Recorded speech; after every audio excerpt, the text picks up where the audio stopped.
गावोन नमोकारम् अर्हन्ताणं तहे वसीधानम् आयर्यौवझायाणं लोयं यसब्बसाहूनम्। देवादिदेव श्री चंद्र प्रभु भगवान की, प्रिय श्री पार्श्वनाथ भगवान की, बोले आचार्य चार चक्रवर्ती श्री शांति सागर जी महाराज की, बोले आचार्य रत्न 108 अजित सागर जी महाराज की, गुरुवर आचार्य कल्प 108 श्रीमती सागर जी महाराज की, बोले जैन धर्म की।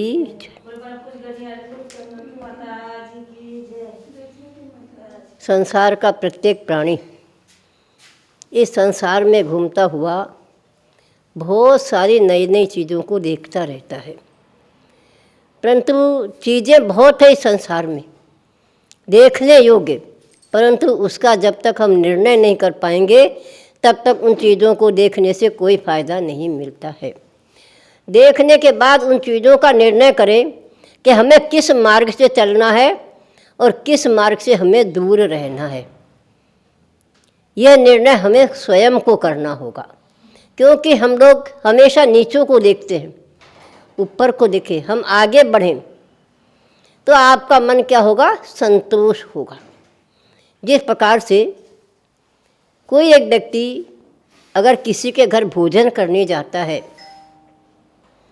और अगर उसे भी वहीं भी दाल रोटी मिली तो वह क्या सोचता है कि अच्छा भोजन करने के लिए आया था, लेकिन मिला क्या, जो घर में खाता था वही यहाँ मिला। तो कितना मन आपका दुखी होता है।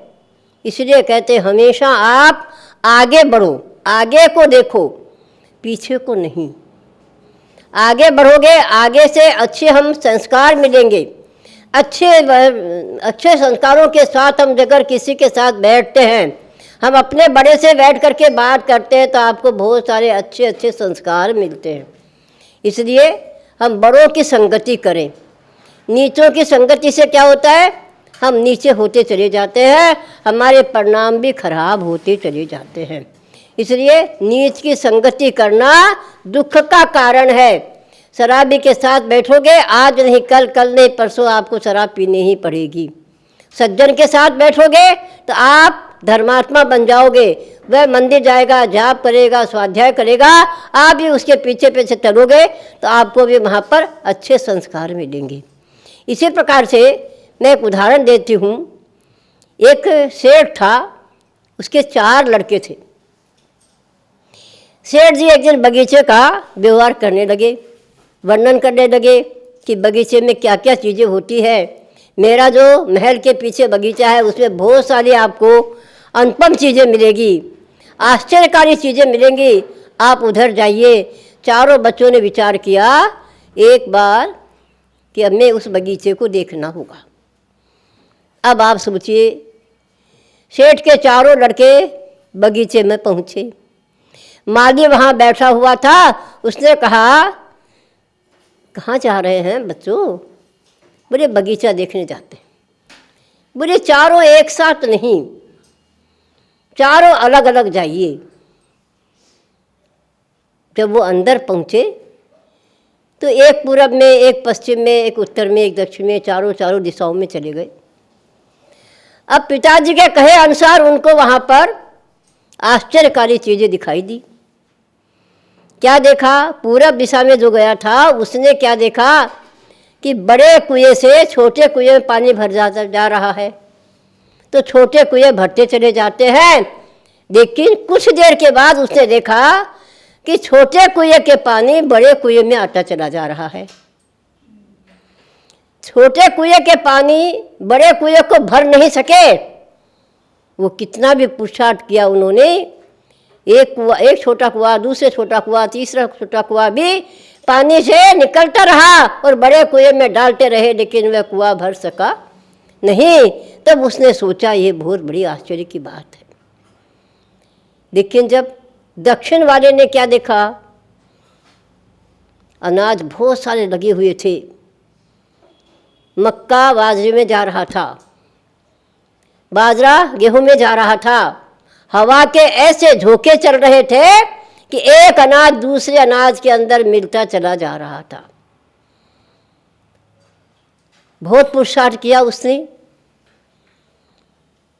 दीवारें तक खड़ी करी, लेकिन वे हवा के झोंके से दीवारें भी टूट कर गिर गई और वह एक अनाज दूसरे अनाज में मिलता चला गया। तीसरे जब पश्चिम में पहुंचा तो उसने क्या देखा कि बड़ी बड़ी गायें, छोटी छोटी गायें बहुत सारी थी वहाँ पर, लेकिन उसने क्या आश्चर्य देखा कि छोटी गायों का दूध बड़ी गायें पी रही है। क्या देखा? छोटी गायों का दूध बड़ी गायें पी रही है। उसने सोचा ये क्या हो रहा है, बड़ी गायों का दूध छोटी गायें पीती है, लेकिन यहाँ तो एक आश्चर्य की बात हो रही है कि बड़ी बड़ी गायें छोटी छोटी गायों का दूध पी रही है। चौथे ने क्या देखा? उत्तर दिशा में एक छोटी सी सोने की गिन्नी के ऊपर एक बहुत बड़ा पत्थर टिका हुआ था। गिन्नी सीधी थी, उसके ऊपर एक बहुत बड़ा पत्थर टिका हुआ था। चारों दिशाओं में एक आश्चर्यकारी चीज़ों को देखकर पुनः लौटे और पिताजी के पास पहुँचे। पिताजी से अपने चारों आश्चर्य भरी बातें उनने कही कि पिताजी, बगीचे में ये क्या हो रहा है, क्या आश्चर्य है वहाँ पर, देख करके हम तो दंग रह गए कि ये सब चीज़ें कैसे होती चली जा रही है। पिताजी ने कहा, बेटा आज नहीं, इसका फल आपको पंचम काल में दिखाई देगा। क्या कहा? इन चारों का फल आपको पंचम काल में दिखाई देगा। ये पंचम काल में इसी प्रकार से सारे जीव संसार के अंदर भ्रमण करेंगे और ये उनके ऊपर घटित होता चला जाएगा। तब उन्होंने उनका उदाहरण बताया। सबसे पहले क्या देखा था कि छोटे कुएं का पानी बड़े कुएं को भर नहीं सकता, बड़ा कुआं छोटे कुएं को भर देता है। तो पिताजी ने कहा, बेटा ये पंचम काल के अंदर एक माँ 7 बच्चों का पेट भर देगी, चाहे वो पीस के भरे, आटा पीस के भरे, चाहे बर्तन मांज के भरे, चाहे झाड़ू लगा के भरे, चाहे कपड़ा धो करके भरे, पर के नौकरी करके भी अपने 7 बच्चों को पाल करके बड़ा करके पढ़ाई कराकर शादी करा देगी। लेकिन जब 7 बच्चे तैयार हो जाएंगे तो एक माँ का पेट भरने के लिए तैयार नहीं होंगे। वो हर दिन कहेंगे, माँ आज उसके पास, कल उसके पास, परसों उसके पास। सोचो आप, अपने जीवन में हम विचार करें, माता पिता का ऋण जीवन भर भी अगर आप चुकाओगे तो भी वह ऋण आपका पूरा हो सकता नहीं है। लेकिन आज पंचम काल में वही दशा हो रही है कि बड़े कुएं से छोटे कुएं भर जाते हैं, लेकिन छोटे कुएं से बड़ा कुआं नहीं भर पाता है। दूसरे ने देखा, एक अनाज दूसरे अनाज में जाता जा रहा है, भरता चला जा रहा है, दीवारें लगाई गई, लेकिन फिर भी वह हवा के झोंकों से दीवारें तक टूट चुकी। तो इसका फल क्या मिला? आज बड़े घरों के बच्चे नीच घरों की लड़कियों को ला करके अपने घर में रखते हैं। सोचो आप, कहाँ बड़ा घर हमारा जैन जाति और कहाँ हमारा पंजाबी मुसलमान, कहाँ हमारा धोबी नाई। सोचो आप, ये क्या हमारे संसार में क्या हो रहा है। हम आश्चर्य करें इस बात का, विचार करें, हमारे बच्चों के ऊपर संस्कार डालें कि ऐसा कभी भी मत करो। लेकिन नहीं, ये सारी चीज़ें चौथे काल में घटित हुई है, पंचम काल में होना ही है, ये कभी दूर हो सकते नहीं है। इसी प्रकार तीसरे ने देखा, छोटी गायें खड़ी रहती है और बड़ी गायें उनका दूध पीती चली जा रही हैं। आज क्या होगा? पंचम काल में क्या हो रहा है? जब बच्चे माँ का पेट नहीं भरते हैं तो माताओं को कहाँ जाना पड़ता है? अपने बेटियों के पास रहना पड़ता है। बहुत सारी माताएं आज क्या हो रही है, बेटे नहीं रोटी दे सकते हैं तो बेटियों के पास पहुँच जाती हैं माताएं, नहीं तो आश्रम में डालते हैं, रहो यहाँ पर, हमारे से तुम्हारा काम नहीं हो सकता, हमारी पत्नी तुम्हारे को रोटी बनाकर नहीं दे सकती। सोचिए आप, ये सब हमारा चौथे काल में घटित है।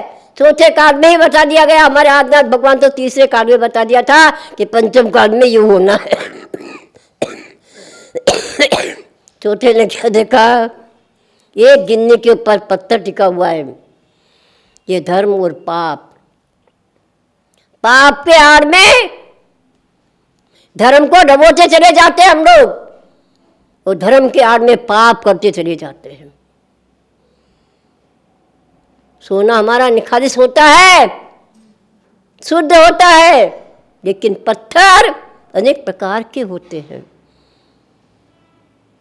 पत्थर भी रत्न जैसे होते हैं और मिट्टी जैसे भी होते हैं, लेकिन उनको क्या करना होता है? शुद्ध करना होता है। इसी प्रकार से हमें हर समय सोचना होगा कि धर्म के बिना कभी किसी का कल्याण हो सकता नहीं है। पाप तो अनादिकाल से चला रहा है। पाप के लिए कोई स्कूल नहीं होती है। कोई भी स्कूल में पाप नहीं सिखाया जाता है कि तुम हिंसा करो, झूठ बोलो, चोरी करो, ये किसी भी नहीं सिखाया। लेकिन हमने कहाँ से सीखा? ये हमारे संस्कारों में आया। एक दूसरे के नीच जाति के संस्कार हमारे अंदर आते चले जाते हैं। इसलिए हम उन संस्कारों से बचे, अपने जीवन को धर्म मार्ग में लगाकर पुण्य संचय करें, जिससे हमारे जीवन का कल्याण हो सके। इसलिए सबको मेरा बहुत बहुत मंगल आशीर्वाद है। इस प्रकार धर्म कार्य करके अपने जीवन का कल्याण करें। प्रिय चंदा प्रभु भगवान की।